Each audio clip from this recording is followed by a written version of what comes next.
ఇప్పుడు గన్నవరం ఎయిర్పోర్ట్కి ఎక్స్పాన్షన్కి రైతుల దగ్గర భూములు లాక్కున్నారండి.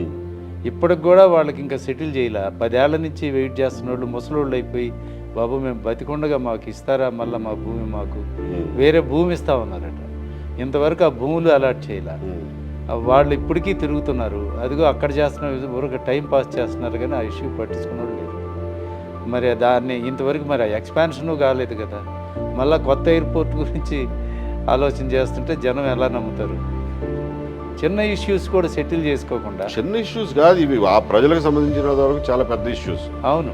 సో ఇవాళ ఆ గన్నవరం పనులు పూర్తి అవ్వట్లేదండి. కనీసం ఇప్పటికైనా స్పీడ్గా చేస్తారా అంటే అదే నత్తనడకతో నడుస్తుంది. అవును, అదొకటి ఆందోళన చెందాల్సిన విషయం. రెండోది, అక్కడ భూములు ఇచ్చిన రైతులకు ఇంతవరకు కాంపెన్సేట్ చేయాలి.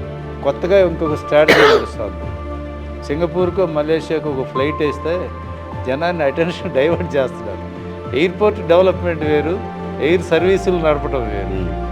అంటే డెవలప్ చేసేసినట్టు ఫీల్ అవుతారని ఏమన్నా మభ్యపెడుతున్నారా? లేదుగా, అసలు మనకి సింగపూర్ నుంచి వెళ్ళే ట్రాఫిక్ చాలా తక్కువ.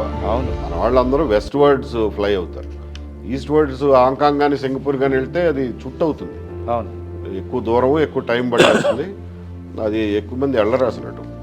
సో మనకు కావాల్సింది ఎమిరేట్స్తో కానీ ఇతిహాద్ కానీ ఇట్లాంటి మిడిల్ ఈస్ట్ ఫ్లైట్స్, లేకపోతే యూరోపియన్ ఎయిర్లైన్స్, ఏ లుఫ్తాన్సానో, బ్రిటిష్ ఎయిర్వేస్, అమెరికన్ ఎయిర్లైన్స్, అవి కనెక్ట్ అవ్వాలి.